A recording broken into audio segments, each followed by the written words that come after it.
করতেছেন? চলো মানে কই যাবো আমি আপনার সাথে? আমার বাসায়? তুমি জানো তোমার মা তো এখন আমার সাথেই থাকে। চলো মাস কাছে নিয়ে যাবো, চলো না। আমার মা আপনার বাসায় মানে? আচ্ছা ঠিক আছে চলো।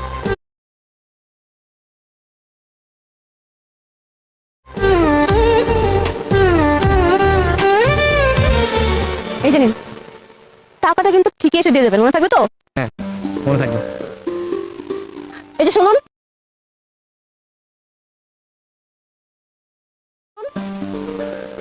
হ্যাঁ বলুন। এটা কিন্তু আপনার সততার পরীক্ষা। কারো ক্ষতি করলে কিন্তু ক্ষতিপূরণ দিতে হয়। আমার টাকা কিন্তু মেরে দিবেন না, কালকে এদেশে এসে ঠিকই দিয়ে যাবেন, মনে থাকবে? হ্যাঁ মনে থাকবে।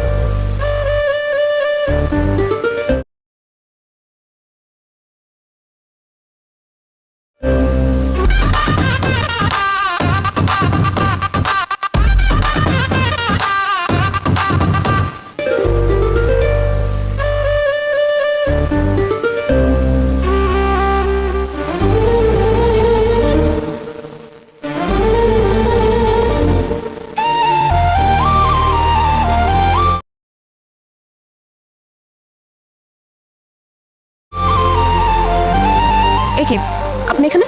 আসসালামু আলাইকুম বন্ধুরা, কেমন আছেন সবাই? আশা করি আল্লাহর রহমতে সবাই ভালো আছেন। সবার আগে একটা কথা বলি, ঈদ কেমন কাটল সবার? আশা করি অনেক আনন্দে কাটিয়েছেন, পরিবারের সাথে সময় কাটিয়েছেন, ভালো খাওয়া দাওয়া করেছেন, প্রিয় মানুষদের সাথে মিলেছেন। ঈদের আনন্দ যেমন সারা বছর আপনাদের সাথে থাকে। আমাদের পক্ষ থেকে আপনাদের সবাইকে ঈদ মুবারক জানাই। ঈদ মুবারক বন্ধুরা। এখন একটা বিশেষ কথা বলতে চাই। এই কথাটা বলতে গিয়ে সত্যি বলছি, বুকটা একটু ভরে আসছে। আপনারা জানেন, আমাদের এই ছোট্ট চ্যানেলটা আমরা অনেক ভালোবাসা আর পরিশ্রম দিয়ে চালাই। প্রতিটা ভিডিও বানাতে অনেক সময় দিই, অনেক কষ্ট করি। আর আপনারা সেই ভিডিওগুলো দেখেন, লাইক দেন, কমেন্ট করেন। এই ভালোবাসাটাই আমাদের এগিয়ে যাওয়ার শক্তি। আর এই শক্তির জোরেই আজকে আমরা এসে গেছি প্রায় 50,000-এর কাছে। বন্ধুরা, 50,000 সাবস্ক্রাইবার হতে আর মাত্র 1,500 বাকি। মাত্র 1,500। এই সংখ্যাটা শুনতে ছোট মনে হলেও আমাদের কাছে এটা অনেক বড়। কারণ এই 1,500 মানুষ যোগ হলে আমাদের চ্যানেলটা একটা নতুন মাইল ফলক স্পর্শ করবে। বন্ধুরা, আপনাদের কাছে একটাই অনুরোধ, যদি এখনও সাবস্ক্রাইব না করে থাকেন তাহলে এই মুহূর্তে নিচের সাবস্ক্রাইব বাটনটা একবার চেপে দিন। মাত্র একটা ক্লিক। এই একটা ক্লিকে আপনি আমাদের স্বপ্নের অংশ হয়ে যাবেন। আর বেলটাও প্রেস করে দিন, যাতে নতুন ভিডিও আসলে সাথে সাথে নোটিফিকেশন পান। আর বন্ধুরা, আপনাদের কাছে আরেকটা ছোট্ট অনুরোধ আছে। এই ভিডিওটা আপনার পরিচিত যে কোনো একজনকে শেয়ার করুন। হিন্দি নাটক যারা দেখতে ভালোবাসেন তাদের কাছে পাঠিয়ে দিন। ফেসবুকে শেয়ার করুন, হোয়াটসঅ্যাপে পাঠান, বন্ধুদের বলুন। আপনার একটা শেয়ারই পারে আমাদের এই স্বপ্নটা পূরণ করতে। 50,000 হলে আমরা আরও ভালো ভালো কন্টেন্ট বানাবো, আরও গভীর বিশ্লেষণ করব, আরও মজার ভিডিও নিয়ে আসব। এই প্রতিশ্রুতি আমাদের। বন্ধুরা, ঈদের এই আনন্দময় সময়ে আপনাদের ভালোবাসা আর সাপোর্টই আমাদের সবচেয়ে বড় ঈদ উপহার। আপনাদের প্রতি অনেক অনেক ভালোবাসা রইল। তো চলুন বন্ধুরা, শুরু করা যাক। দুনিয়ার টাকার গোলাম এপিসোড 4 এবং 5-এর প্রেডিকশন। আজকে আমরা একটু অন্যরকম কিছু করব, শুধু রিভিউ না, আজকে আমরা এগিয়ে যাব। দুনিয়া টাকার গোলাম নাটকের এপিসোড 3 পর্যন্ত যা দেখলাম তার উপর ভিত্তি করে আজকে আমি বিশ্লেষণ করব এপিসোড 4 এবং 5-এ ঠিক কি কি হতে পারে। প্রতিটা চরিত্রের গতিবিধি, প্রতিটা রহস্যের সম্ভাব্য মোড়, সব কিছু আজকে আলোচনা করব। তো যদি এখনও সাবস্ক্রাইব না করে থাকেন, এখনই সাবস্ক্রাইব করুন এবং বেলটা প্রেস করে দিন। চলুন শুরু করা যাক। শুরু করার আগে একটু পেছনে ফিরে তাকাই। এখন পর্যন্ত আমরা যা জানি তা হল গোলাম এবং শেহজাদ চৌধুরী দুজন আলাদা মানুষ, কিন্তু তাদের চেহারা হুবহু এক। গোলাম মির্জা বাড়িতে কাজের ছেলে সেজে আছে, কিন্তু সে ভেতরে ভেতরে দাউদ খানের বিরুদ্ধে কাজ করছে। শেহজাদ চৌধুরী 10,000 কোটি টাকার মালিক, কিন্তু সে গরিব ছেলে সেজে ঋতুকে বিয়ে করতে চাইছে। মনির কাকা গোলামের কোনো রহস্য জেনে গেছে এবং ফাঁস করার হুমকি দিয়েছে। দাউদ খান এখনও আড়ালে আছে, কিন্তু তার লোকেরা সক্রিয়। আর ঋতু জানে না তার সামনে কত বড় ঝড় আসছে। এই পরিস্থিতি মাথায় রেখে এখন দেখি এপিসোড 4-এ কি হতে পারে। এপিসোড 4-এর প্রথম এবং সবচেয়ে বড় ঘটনা হবে মনির কাকার রহস্য ফাঁসের চেষ্টা। এপিসোড 3-এর শেষে মনির কাকা বলেছে সে গোলামের আসল কাহিনী জেনে ফেলেছে প্রমাণসহ। সে ঋতু ম্যাডামকেও বলে দেবে। রাশেদ ভাই এবং মনির কাকা একসাথে এই তথ্য নিয়ে ঋতুর কাছে যাবে। কিন্তু এখানে একটা বড় প্রশ্ন হলো, মনির কাকা আসলে কি জেনেছে? দুটো সম্ভাবনা আছে। প্রথম সম্ভাবনা হলো সে জেনেছে গোলাম আসলে শেহজাদ চৌধুরী, অর্থাৎ সে মনে করছে গোলাম এবং শেহজাদ একই মানুষ। দ্বিতীয় সম্ভাবনা হলো সে জেনেছে গোলামের আসল পরিচয়, মানে গোলাম আসলে কোনো মিশনে আছে এবং মির্জা বাড়িতে ইচ্ছা করে থাকছে। যদি প্রথম সম্ভাবনা সত্য হয় তাহলে এপিসোড 4-এ একটা বিশাল নাটকীয় দৃশ্য তৈরি হবে। মনির কাকা যখন ঋতুকে বলবে গোলাম আসলে শেহজাদ চৌধুরী, তখন ঋতুর প্রতিক্রিয়া হবে অবিশ্বাস্য। কারণ একদিকে তার সামনে গরিব কাজের ছেলে গোলাম, অন্যদিকে শুনছে সে 10,000 কোটি টাকার মালিক। এই দুটো জিনিস মিলাতে পারবে না। এই পরিস্থিতিতে গোলাম হয়তো আবার অস্বীকার করবে, সে বলবে মনির কাকার ভুল হচ্ছে। কিন্তু এবার হয়তো এত সহজে পার পাবে না, কারণ মনির কাকার কাছে নাকি প্রমাণ আছে। এখন প্রমাণটা কি হতে পারে? হয়তো মনির কাকা গোলামের খুনে কোনো কথোপকথন শুনেছে, হয়তো সে গোলামকে সেই বিশেষ পোশাকে দেখেছে যেটা সে দাউদ খানের লোক ধরতে পড়েছিল, অথবা হয়তো সে গোলামকে সেই ভদ্রলোকের সাথে কথা বলতে শুনেছে যিনি তাকে শেহজাদ বলে ডাকেন। যাই হোক, মনির কাকার এই পদক্ষেপের একটা বড় পরিণতি হবে। হয় এই তথ্য প্রকাশ পেয়ে পুরো মির্জা বাড়ি উল্টে যাবে, অথবা গোলাম কোনোভাবে মনির কাকাকে থামাবে। এপিসোড 4-এর দ্বিতীয় বড় ঘটনা হবে শেহজাদ চৌধুরীর পরিচয় জানাজানি হওয়ার বিপদ। শেহজাদ এখন গরিব ছেলে সেজে মির্জা বাড়িতে বিয়ের প্রস্তাব দিয়েছে। মির্জা সাহেব রাজিও হয়েছেন, কিন্তু শেহজাদের সাথে যে লোকগুলো আছে তারা আগে গোলামকে শেহজাদ ভেবেছিল। তার মানে এই লোকগুলো এখন দুজনকেই চেনে। এপিসোড 4-এ এই লোকগুলোর কারণে একটা বড় সমস্যা হতে পারে। কেউ হয়তো ভুল করে শেহজাদকে স্যালিউট দিয়ে ফেলবে, অথবা কেউ তার আসল পরিচয় জানিয়ে দেবে। তখন ঋতু জানবে সে যাকে গরিব ছেলে ভেবেছে সে আসলে দেশের সবচেয়ে বড় ব্যবসায়ীর ছেলে। আর যখন ঋতু এটা জানবে তখন তার প্রতিক্রিয়া কি হবে? ঋতু একটু আগেই বলেছে সে ধনী পরিবারে বিয়ে করবে না, তাহলে কি সে প্রস্তাব ফিরিয়ে দেবে?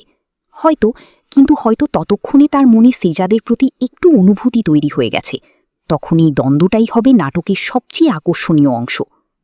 এপিসোড 4-এর তৃতীয় বড় ঘটনা হবে দাউদ খানের সরাসরি আবির্ভাব। এখন পর্যন্ত দাউদ খানের নাম শুনেছি, কিন্তু তাকে দেখিনি।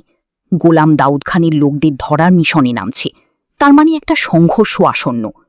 আমার প্রেডিকশন হলো এপিসোড 4-এ দাউদ খান প্রথমবার পর্দায় আসবে, এবং সে হয়তো ততক্ষণে জেনে গেছে গোলাম বা শেহজাদ মির্জা বাড়িতে আছে।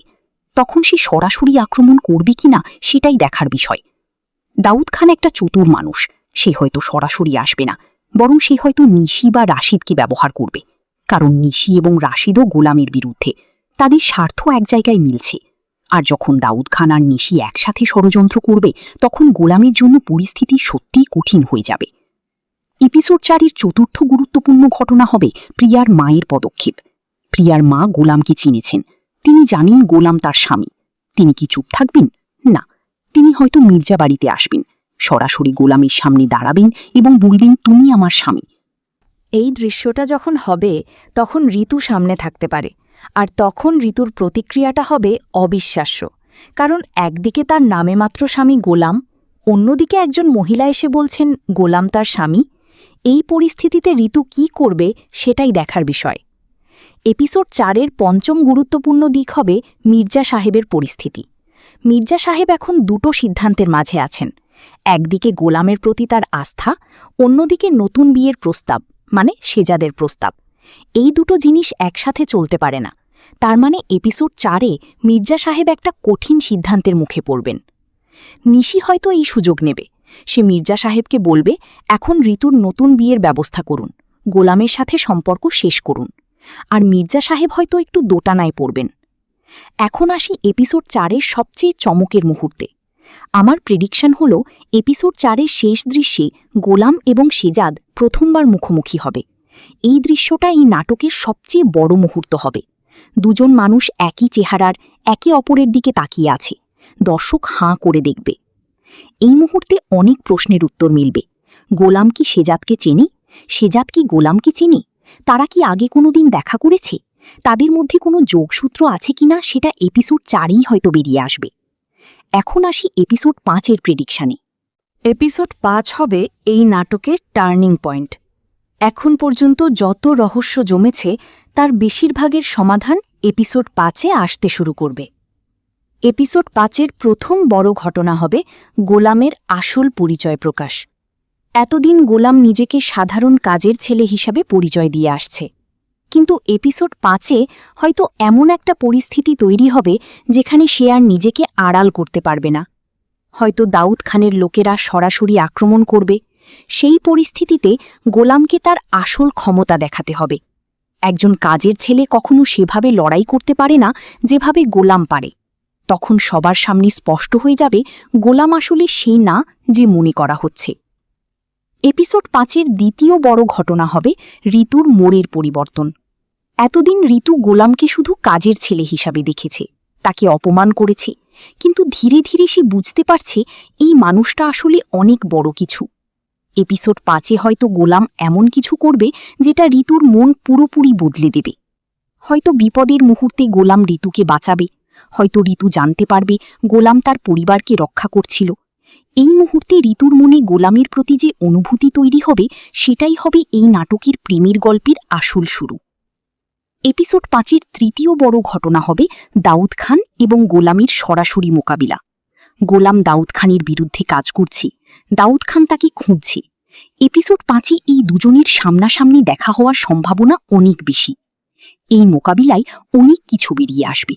দাউদ খান গোলামকে কেন এত ভয় পায়, গোলামের আসল শক্তি কি, কার্মা গ্রুপের আসল ইতিহাস কি, এই প্রশ্নগুলোর উত্তর এপিসোড 5-এ আসতে শুরু করবে। এপিসোড 5-এর চতুর্থ বড় ঘটনা হবে নিশির পরিকল্পনার চূড়ান্ত পর্যায়। নিশি এতদিন ধরে একটার পর একটা ষড়যন্ত্র করে আসছে, কিন্তু প্রতিবারই ব্যর্থ হচ্ছে। এপিসোড 5-এ সে হয়তো তার সবচেয়ে বড় চাল দেবে। হয়তো সে দাউদ খানের সাথে সরাসরি যোগাযোগ করবে, গোলামের অবস্থান জানিয়ে দেবে এবং বলবে এই মানুষটাকে আমার বাড়ি থেকে সরিয়ে দাও। এই পরিকল্পনা যদি সফল হয় তাহলে গোলামের জীবন সত্যিকারের বিপদে পড়বে। কিন্তু গোলাম একজন স্মার্ট মানুষ, সে হয়তো আগেই এই সম্ভাবনা ভেবে রেখেছে। এপিসোড 5-এর পঞ্চম গুরুত্বপূর্ণ দিক হবে শেজাদ এবং ঋতুর সম্পর্কের জটিলতা। শেজাদ এখন গরিব পরিচয়ে ঋতুর কাছাকাছি হওয়ার চেষ্টা করছে। এপিসোড 5-এ হয়তো তাদের মধ্যে কিছু ঘনিষ্ঠ মুহূর্ত তৈরি হবে, ঋতু তাকে পছন্দ করতে শুরু করবে। কিন্তু ঠিক এই সময়ে যদি সত্য বেরিয়ে আসে যে শেজাদ আসলে ধনী, তাহলে ঋতু কি করবে? সে কি ভাববে শেজাদ তার সাথে মিথ্যা বলেছে? সে কি কষ্ট পাবে? এই আবেগটাই হবে এপিসোড 5-এর সবচেয়ে গুরুত্বপূর্ণ মুহূর্ত। এপিসোড 5-এর ষষ্ঠ বড় ঘটনা হবে মির্জা সাহেবের একটা বড় সিদ্ধান্ত। হয়তো মির্জা সাহেব জানতে পারবেন তার বাড়িতে আসলে কি হচ্ছে। নিশির ষড়যন্ত্র, গোলামের রহস্য, শিজাদের উপস্থিতি সবকিছু মিলিয়ে তিনি হয়তো একটা বড় সিদ্ধান্ত নেবেন। হয়তো তিনি সবার সামনে বলবেন সত্য যাই হোক গোলাম আমার জামাই ছিল এবং থাকবে, অথবা হয়তো তিনি পরিস্থিতি দেখে ভেঙে পড়বেন। এপিসোড 5-এর সপ্তম এবং সবচেয়ে চমকের প্রেডিকশন হল একটা বড় প্রকাশ। আমার ধারণা এপিসোড 5-এর শেষে এমন একটা তথ্য বেরিয়ে আসবে যেটা পুরো নাটকের মোড় ঘুরিয়ে দেবে। হয়তো গোলাম এবং শিজাদের মধ্যে একটা গভীর সম্পর্ক আছে যেটা আমরা এখনো জানি না। হয়তো তারা দুজন শুধু চেহারায় এক না, হয়তো তাদের জীবনের গল্পও কোনো এক জায়গায় মিলে যায়। অথবা হয়তো এমন একটা সত্য বেরিয়ে আসবে যেটা দাউদ খানকে সরাসরি বিপদে ফেলবে। হয়তো গোলামের হাতে এমন কোনো প্রমাণ আছে যেটা দিয়ে দাউদ খানের সব অপরাধ প্রমাণ করা যায়। এই প্রমাণটা যদি সামনে আসে তাহলে পুরো খেলা বদলে যাবে। এখন একটু কথা বলি এই নাটকের গল্প বলার কৌশল নিয়ে। এই নাটকের সবচেয়ে বড় শক্তি হল প্রতিটা এপিসোড শেষ হয় একটা বড় প্রশ্ন রেখে। এপিসোড 1 শেষে প্রশ্ন ছিল গোলাম আসলে কে। এপিসোড 2 শেষে প্রশ্ন ছিল ইন্সপেক্টর গোলামের সম্পর্কে কি জানে। এপিসোড 3 শেষে প্রশ্ন হল মনির কাকা আসলে কি জেনেছে। প্রতিটা এপিসোড দর্শককে আটকে রাখছে। এই কৌশলটা বাংলাদেশের নাটকে খুব কম ব্যবহার হয়। সাধারণত বাংলা নাটকে গল্প একটু ধীরে এগোয়, কিন্তু এই নাটকে প্রতিটা এপিসোডে নতুন কিছু আসছে।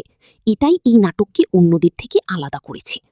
এখন কিছু বিশেষ প্রশ্নের দিকে যাই যেগুলো এপিসোড 4 ও 5-এ উত্তর পেতে পারে। প্রথম প্রশ্ন হল গোলাম কেন নিজের পরিচয় লুকাচ্ছে? এটা কি শুধু দাউদ খানের ভয় নাকি অন্য কোনো কারণ আছে? আমার প্রেডিকশন হলো গোলামের পরিকল্পনা হলো দাউদ খানকে ভিতর থেকে ধ্বংস করা। সাধারণ মানুষ হিসেবে থাকলে দাউদ খান তাকে গুরুত্ব দেবে না, কিন্তু এই সুযোগেই গোলাম দাউদ খানের সব তথ্য সংগ্রহ করছে। দ্বিতীয় প্রশ্ন হলো প্রিয়ার মা কি সত্যিই গোলামের স্ত্রী নাকি তিনিও ভুল করছেন? যদি তিনি সত্যিই গোলামের স্ত্রী হন তাহলে গোলাম কেন তাকে ছেড়ে এসেছে? এই প্রশ্নের উত্তর হয়তো এপিসোড 5-এ আসবে। তৃতীয় প্রশ্ন হল কার্মা গ্রুপের সেই বয়স্ক ভদ্রলোক আবার আসবেন কিনা। তিনি গোলামকে 20 ভাগ শেয়ার দিতে চেয়েছিলেন, কিন্তু গোলাম নেয়নি। তিনি কি হাল ছেড়ে দিয়েছেন? আমার মনে হয় না। তিনি হয়তো অন্য পথে গোলামের কাছে পৌঁছানোর চেষ্টা করবেন। চতুর্থ প্রশ্ন হলো, ঋতু শেষ পর্যন্ত কাকে বেছে নেবে, গোলামকে নাকি সিজাতকে? এই প্রশ্নের উত্তর হয়তো এখনই আসবে না, কিন্তু এপিসোড 4 ও 5-এ এই দিকটার ইঙ্গিত পাওয়া যাবে। পঞ্চম প্রশ্ন হলো, মির্জাবাড়িতে গোলামের আসল শত্রু কি? নিশি, রাশেদ, মনির কাকা, নাকি এখনো কোনো চরিত্র আসেনি যে আসল বিপদ নিয়ে আসবে? বন্ধুরা, এই নাটকটা নিয়ে আলোচনা করতে করতে একটা কথা বলতে চাই। এই নাটকের সবচেয়ে বড় বার্তা হল, মানুষকে তার বাইরের পরিচয় দিয়ে বিচার করা উচিত না। গোলাম কাজের ছেলে, কিন্তু তার ভেতরে একজন বিশাল মানুষ আছে। সেজাদ ধনী, কিন্তু সে গরিব সেজে থেকেও সততা খুঁজছে। ঋতু অহংকারী, কিন্তু তার ভেতরেও একটা ভালো মন আছে। নিশি ক্ষমতার জন্য সব করছে, কিন্তু শেষ পর্যন্ত এই পথে সুখ নেই। এই বার্তাটাই এই নাটকের মূল কথা। বন্ধুরা, এখন আপনাদের কাছে একটা প্রশ্ন। এপিসোড 4 ও 5-এ আপনার কোনো প্রেডিকশন কি? আমার প্রেডিকশনের সাথে কি আপনারটা মিলছে? কমেন্টে জানান। আর যার প্রেডিকশন সবচেয়ে বেশি মিলবে তাকে পরের ভিডিওতে বিশেষভাবে উল্লেখ করব। ভিডিওটা যদি ভালো লেগে থাকে তাহলে একটা লাইক দিয়ে যান। এই ধরনের গভীর বিশ্লেষণ আর প্রেডিকশন ভিডিও পেতে চ্যানেলটা সাবস্ক্রাইব করুন এবং বেলটা প্রেস করে দিন। এপিসোড 4-এর রিভিউ নিয়ে খুব শীঘ্রই আবার আসব। আল্লাহ হাফিজ।